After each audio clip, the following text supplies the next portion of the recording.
Engineering కార్మికుల ఐక్యత,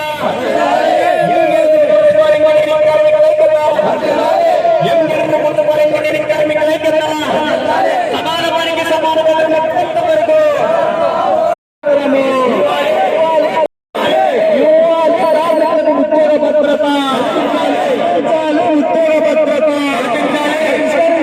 కార్మిక సమస్యలను వెంటనే కార్మికులకు 26,000 రూపాయలు సెక్షన్ కార్మిక సమస్యలను పరిష్కరించేంత వరకు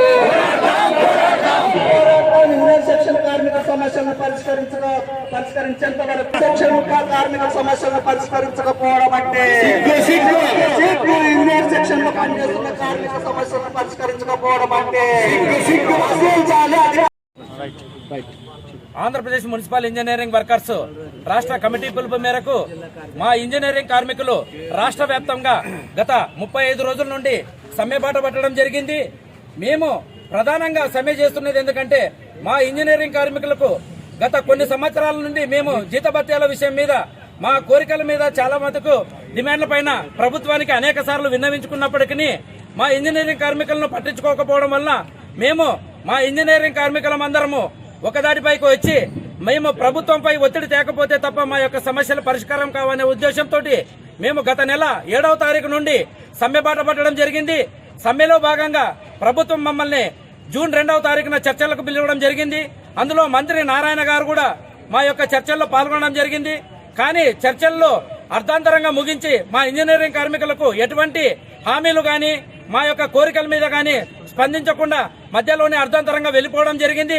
అందువల్ల ఆ రోజు నుండి అనగా 3/6/2025 నుంచి మా ఇంజనీరింగ్ కార్మికులు రాష్ట్ర వ్యాప్తంగా తమ విధులను పూర్తి స్థాయిలో బహిష్కరించి సమ్మెబాట పట్టడం జరిగింది.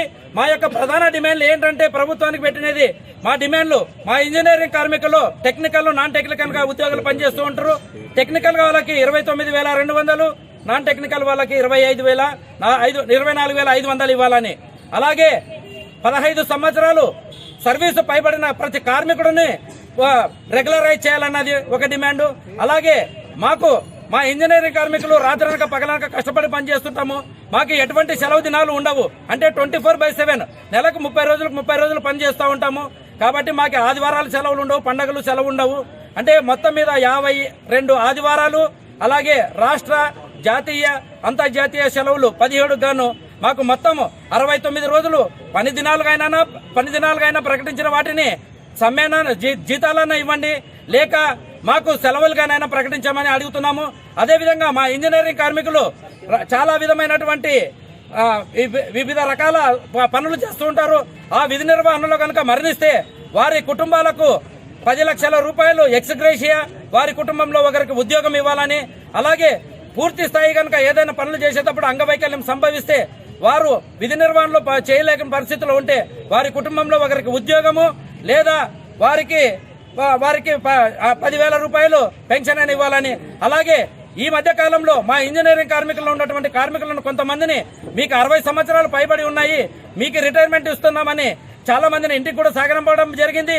ఇది ప్రభుత్వం మరొకసారి ఆలోచించి ప్రభుత్వ ఉద్యోగులకు ఏ విధంగా అయితే 62 సంవత్సరాలను వయో పరిమితి ఇచ్చి రిటైర్మెంట్ పంపుతున్నారో మా కార్మికులకు కూడా ప్రతి ఒక్కరికి 62 సంవత్సరాలను వయో పరిమితిని పెంచి ఇప్పుడు ఎవరైతే రిటైర్మెంట్ అయి ఉన్నారో వాళ్ళని కూడా విధుల్లోకి తీసుకోవాలని మేము మరొకసారి ప్రభుత్వాన్ని కూడా వేడుకుంటున్నాము.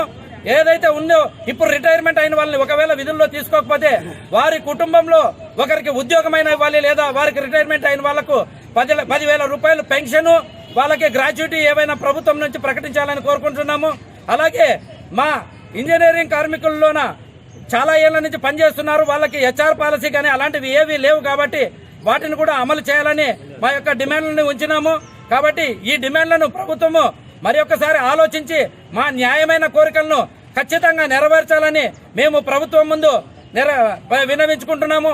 ఈ రోజు మా రాష్ట్ర కమిటీ పిలుపు మేరకు ఏదైతే ఉందో ఈ రోజు రాష్ట్ర రాజధానిలోన మరియు అలాగే ప్రతి జిల్లాలోన కలెక్టర్ గారులకి, అలాగే నగర పంచాయతీలు మున్సిపాలిటీల్లో వారి కమిషనర్లకు తహసీల్దార్లకు కూడా మేము వినతి పత్రాలు ఇవ్వడానికి మా ఎమ్మెగనూరు తహసీల్దార్ ఆఫీస్ గారికి తహసీల్దార్ ఆఫీస్ దగ్గరకు వచ్చాము.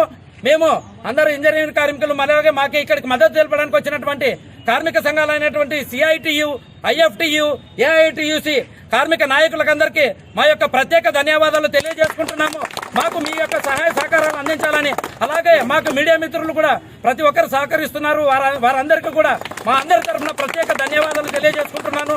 నా పేరు రాజేంద్ర కుమార్, ఎమ్మెగ్నూరు మున్సిపాలిటీ, కర్నూలు జిల్లా, all workers union. Engineering section లో పనిచేస్తున్నటువంటి కార్మికులకు మన రాష్ట్ర ప్రభుత్వం 24 రోజులు అయినా కూడా ఈ సమ్మె చేస్తుంటే మరి ఇంతవరకు రాష్ట్ర ప్రభుత్వానికి నిమ్మక నీరెత్తినట్లు ఉండడము సరైనది కాదు. మరి ఇప్పటికైనా కానీ కార్మికుల సమస్యలు పరిష్కరించాలి. మరి వాళ్ళకి నాణ్యమైన డిమాండ్లు ఉన్నాయి, ఆ డిమాండ్ ఎందుకు పరిశీలించడం లేదు మరి రాష్ట్ర ప్రభుత్వంకి తెలుస్తుంది. కాబట్టి ఇప్పటికైనా కానీ ఖచ్చితంగా వాళ్ళకి న్యాయమైన కోరికల డిమాండ్లు పరిష్కరించాలి. అందులో భాగంగా వాళ్ళు అనేక రకాలుగా ఏ ఊర్లో ఏమో తుఫాన్లు వచ్చినా మరి ఏదో విపత్తులు వచ్చినా కూడా మరి వాళ్ళని తీసుకొని పోయి విజయవాడ నగరంలోనే వాళ్ళతో పని చేయించుకున్నారు. మరి వాళ్ళు ఇప్పుడు కనిపించరా? వాళ్ళకి మున్సిపాలిటీ కార్మికులే మాకు దేవుళ్ళు సహకరిస్తున్నారని రాష్ట్ర ప్రభుత్వం చెబుతుంది. మరి ఇప్పటికైనా కానీ వెంటనే వాళ్ళ డిమాండ్ పూర్తి చేయాలని తెలియజేస్తూ అఖిల భారత రైతు కూలీ సంఘం జిల్లా కార్యదర్శి నా పేరు సత్యన్న.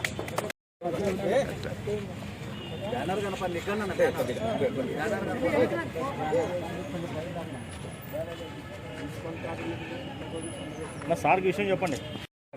కారణం ఏంటంటే సార్, మా జీతాల విషయమై మేము గత 35 రోజులుగా సమ్మె చేస్తూ ఉన్నాం సార్. మా ప్రధాన డిమాండ్ ఏంటంటే సార్, మా ఇంజనీరింగ్ కార్మికులకు జీతాలు పెంచాలన్నది సార్. అంటే మా దాంట్లో టెక్నికల్, నాన్ టెక్నికల్ అని ఉన్నారు సార్. వారికి 29,200, 24,500 నాన్ టెక్నికల్ వాళ్ళకి ఇవ్వాలని, అలాగే 15 సంవత్సరాలు పైబడిన ప్రతి కార్మికుడిని రెగ్యులరైజ్ చేయాలని. తర్వాత మేము ఎమర్జెన్సీ మన దీనివల్ల మనకు ఎసెన్షియల్ అయినందువల్ల మనకి ఎటువంటి సెలవు దినాలు ఉండవు సార్. వాటిని అంటే మొత్తం మీద మనకు ఒక 69 రోజులు సెలవులు వస్తాయి సార్. అంటే రాష్ట్రాలు పరంగా తర్వాత ఆదివారాలు అలాంటి వాటిని వేతనమైనవి ఇవ్వండి, లేక మాకు సెలవులకైనా ప్రకటించమని అదొక డిమాండ్ ఉంది సార్. అలాగే మా ఇంజనీరింగ్ కార్మికులు సంక్షేమ పథకాలు కూడా ఏమి వర్తింపజేయడం లేదు సార్. అంటే మమ్మల్ని ఇచ్చేది 15,000 జీతాలు అయితే సార్, మాకు అన్ని కట్టాను 13,087 రూపాయలు మా చేతికి వస్తుంది సార్.